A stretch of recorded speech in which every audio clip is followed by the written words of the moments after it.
You can't block a public road. This isn't a road. Lady, it's my ranch. And you're destroying my property. I never thought I'd be screaming at a stranger on my own property. But there I was. I'm Jack Thornton. And this is the story of how one entitled neighbor thought my 300-acre family ranch was her personal highway. Linda Hargrove moved into the cookie-cutter subdivision bordering my land and had the audacity to treat 70 years of Thornton legacy like her private shortcut, all to save 3 minutes on her morning commute. She was about to learn an expensive lesson, and I'm her teacher. My first encounter seemed harmless enough. I was fixing barbed wire fence a quarter mile inside my property when I heard an engine. A glossy black SUV rolled off the paved cul-de-sac straight onto my dirt access track. This wasn't a road, just 2 ruts I used for moving hay bales and checking sick calves. Clearly ranch land. Linda stopped beside me, window gliding down. She looked like someone who'd demand to speak to the manager of a sunrise. Oversized sunglasses, white knuckle grip on the steering wheel. Excuse me. She snapped. Is this a through road? I wiped sweat from my forehead. No, ma'am. Private property. My ranch. Main road's 2 miles east. The way you came. She looked at me like I was something stuck to her shoe. Well, my GPS says it connects. Your GPS is wrong, I said calmly. And you're trespassing. She didn't apologize. Didn't turn around. Just rolled up the window and gunned it, driving right past me, like I hadn't spoken. I stood there, dust settling around my boots, watching her taillights disappear. I thought it was a one-time thing. How wrong I was. That track she'd chosen cut through to a county road on the far side of my land, shaving maybe 3 minutes off the trip to town. For Linda, those 3 minutes apparently mattered more than my rights. Over the next weeks, I saw that black SUV using my track constantly. Morning, noon, evening. She was treating my ranch like a toll-free highway. I tried the neighborly approach first. Bought a sturdy metal sign reading private property. No trespassing, in big reflective letters. Posted it where she usually bumped over the curb. Added a smaller one below, active agriculture. Danger. That sign lasted 2 days. On day 3, it vanished. Found it later in a drainage ditch. Run over multiple times. The tire tread matched her SUV perfectly. Next, I decided to catch her in the act. Parked my old Ford near the entrance, timing her usual commute. Sure enough, at 8:15 a.m., the black behemoth appeared. I stepped into the middle of the track and flagged her down. Ma'am, I said, keeping my voice even. We need to talk. You can't keep driving through here. This is private land. An active ranch. It's dangerous for you. My livestock. And you're damaging my property. Linda lowered her window 2 inches. Just enough to let her voice out. I've been using this road for weeks. She declared indignantly. It's clearly been here forever. It's an established right-of-way. I felt anger simmer in my gut. It's a track I use for my tractor, not a public road. It's been here because my family's worked this land for 70 years. Your weeks of trespassing don't establish anything. She scoffed, adjusting her sunglasses. Well, the HOA president, Mr. Hammond, said it looked like an old access road we could use. It's much more convenient for several of us. This was worse than I thought. She wasn't just entitled. She was organizing. Mr. Hammond doesn't own this land. I do. Neither he nor the HOA has any right to grant access. Next time I see you or anyone else on this track, I'm calling the sheriff. Her response chilled me. Don't threaten me. This is a community matter. You're being very unneighborly. Hoarding all this land while we're just trying to get to work. She gunned the engine, swerved around my truck through my winter wheat, and sped off in a cloud of dust. Hoarding land. The audacity was breathtaking. I was maintaining a working ranch that probably doubled their property values just by existing, and she was calling me the problem. I immediately called Mr. Hammond. His response was infuriatingly casual. "Oh, Mr. Thornton," he said, like I was interrupting his tea. "Sheila mentioned something about a shortcut. We're all neighbors. Let's not get bogged down in technicalities." I explained it wasn't a road, but a field, and liability should terrify him. He gave vague promises to discuss it at the next quarterly meeting and hung up. True to my word, when I saw Linda's SUV the next day, I called the sheriff. Deputy Carson came out, took my statement, looked at property markers, and nodded sympathetically. He went to talk with Linda. I watched from a distance, lots of arm waving from her end. Then Carson left, and Linda waited until his cruiser disappeared before getting back in her SUV and driving across my land again, staring at me as she passed. Deputy Carson called back an hour later. "Sir," he sounded tired. "I spoke with Mrs. Hargrove. She claims there's an implied easement and that she's seen county vehicles use that track." "That's a lie." I said. "I know." Carson replied, "But without a gate or fence physically blocking it, it becomes a civil dispute. Until you get a court order or put up a barrier, she physically breaks." My hands are tied. I hung up and looked at the deepening ruts in my pasture. Mud churning, grass dying, peace eroding with every tire track. Polite requests and standard legal channels were failing. Linda, bolstered by arrogance and the HOA's tacit approval, felt untouchable. If I let this go, what next? Would they decide my pond looked like a good community pool?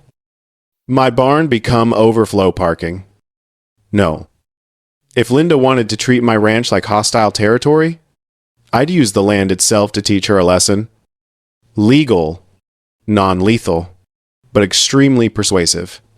My first call was to my friend Robert Miller, a retired surveyor who knew every property law quirk in the county. I laid out the whole tale over coffee. "Sounds like classic new money entitlement," Robert grunted. "They buy these little boxes and think the world owes them a right-of-way." Robert confirmed my property lines were sacred. No easement existed. Linda's claims were pure bluster. "First," Robert said, unrolling a plat map, "let's re-verify every marker. Make it impossible for her to claim ignorance. Then we talk strategy about making that track decidedly less convenient. We spent the weekend walking boundaries, pounding bright orange steel posts deep into the earth. We put up signs bolted with lock nuts so they couldn't be removed without heavy tools. During this, Robert watched Linda's SUV bounce past in the distance. That vehicle's one of those luxury crossovers. Right. Low-profile tires. Sport suspension. "Yeah," I said. "Built for the mall, not the mud." Robert grinned, revealing a gold tooth. Be a shame if that track needed some agricultural maintenance. Deep tilling. Maybe erosion control with large rocks? Next, I visited Rebecca Hayes, a sharp property rights lawyer in town. What can I do to my own land that might deter a trespasser without getting sued? Rebecca laughed when I told her the story. "Listen, Jack, you have every right to modify your land for agricultural purposes. Till it, grade it, dig drainage ditches, Place rocks for soil runoff prevention. As long as you aren't creating a deliberate man trap like a hidden pit with spikes, you're clear. But you must signpost it. Clear, unambiguous warnings. Armed with fresh survey lines, legal advice, and Robert's wisdom, I began Operation Cease and Desist, Linda. First, more signage. Not just no trespassing, but specific warnings. Warning, uneven terrain ahead. Caution, agricultural operations in progress. Not a through road. Risk of vehicle damage. Placed at the entrance and 20 feet in. You couldn't miss them unless you were blind or willfully stupid. Next, active landscaping. I hooked my heavy-duty disc harrow to my biggest tractor. This beast is designed to break up hard clay. I drove along the track, set the disc steep, and churned it. I created aggressive furrows perpendicular to travel direction, turning the smooth path into a corrugated nightmare. For my tractor with massive tires, nothing. For a sport SUV, it would feel like driving over a building-sized washboard. Then the rocks. I gathered jagged melon-sized rocks from the creek bed and placed them strategically along track edges and the center hump, half buried with sharp edges pointing up. Not hidden, but if you sped through or had low clearance, you'd have a bad time. I called it the rock garden. Next, the water element. There was a low spot that naturally collected water. I deepened it slightly and diverted overflow from a cattle trough into it, creating a mud bog. On the surface, just a wet patch. Underneath, a foot of soupy. Sucking clay? Finally, the piece de resistance. Biological warfare. I took a front-end loader full of the most fragrant, well-aged manure and spread a thick layer across 50 feet of track right after the mud bog. If she got stuck, she'd have to step out into the muck. The smell alone would permeate that SUV's upholstery forever. I photographed everything. The signs. Work in progress. Final state. I documented dates and times. Building a fortress of evidence. When done, I stood back as the sun set. It looked rugged, like a working farm track that had seen heavy maintenance. Completely impassable for a luxury vehicle. Now I just had to wait. I knew Linda. Her arrogance wouldn't let her resist. I kept binoculars on the porch. For 2 days. Nothing. I started wondering if maybe she'd seen the signs and turned back. But Thursday morning at 8:30 sharp, I heard it. Aggressive engine revving. I grabbed my coffee and walked to the porch. There she was. The black SUV turned off the cul-de-sac. She paused for a split second at the entrance. She had to have seen the new signs. The warning. The fresh, churned earth. But Linda didn't turn back. She accelerated. I watched through binoculars. She hit the corrugated furrows with way too much speed. The SUV bucked and bounced violently. I could see her head whipping back and forth inside. It wasn't gliding anymore. It was shaking like a paint mixer. I smiled into my coffee. Phase 1. Success. She slowed, weaving, trying to find a smooth line that didn't exist. Then she reached the rock garden. The SUV swerved to avoid a large stone, but drifted too close to the center hump. Scrape.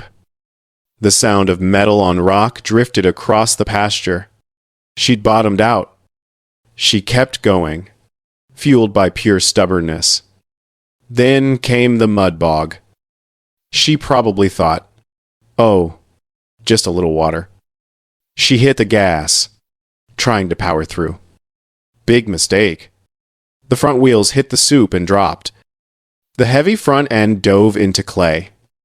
Rear wheels spun, flinging mud high into the air, coating the pristine black paint in brown sludge.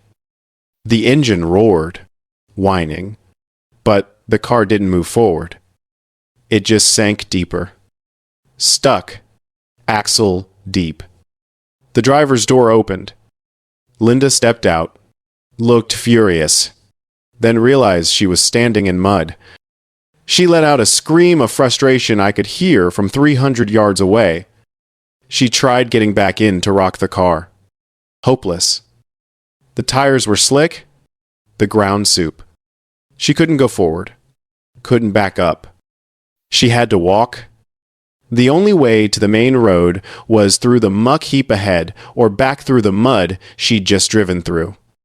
She chose to walk back toward the HOA, slipping, sliding, ruining her shoes. Pants caked in mud? A walk of shame for the ages. I decided to be a good neighbor. I hopped in my truck and drove down the field line until I was about 50 yards away. Having some trouble, Mrs. Hargrove. I called out, leaning out the window. She whirled around, face purple with rage. You did this. You sabotaged this road. Sabotaged? I asked, putting on my best confused face. Ma'am, I've been doing agricultural maintenance. Didn't you see the signs? Hazardous terrain. Agricultural operations. I put up 3 of them. This is a trap. She shrieked, pointing at her stranded car. You put those rocks there. You made this mud. Those rocks are for erosion control, I said calmly. The tilling's for a cover crop. The mud, that's just drainage. If you'd stayed on the paved road like I asked, your car wouldn't be sinking into a cow pasture. I'm calling the sheriff, she yelled. I'm suing you for every dime you have. Call whoever you want, I said, but you might want to call a tow truck first. Tell them to bring a long winch. It's soft out here. The sheriff arrived 45 minutes later. So did the tow truck. Deputy Carson looked at the signs. The track. Linda's car buried to the frame. Ma'am, Carson said, shaking his head. I told you this was a civil matter, but you're trespassing on private land clearly marked as hazardous. The owner has the right to manage his soil. He did this on purpose. Linda screamed.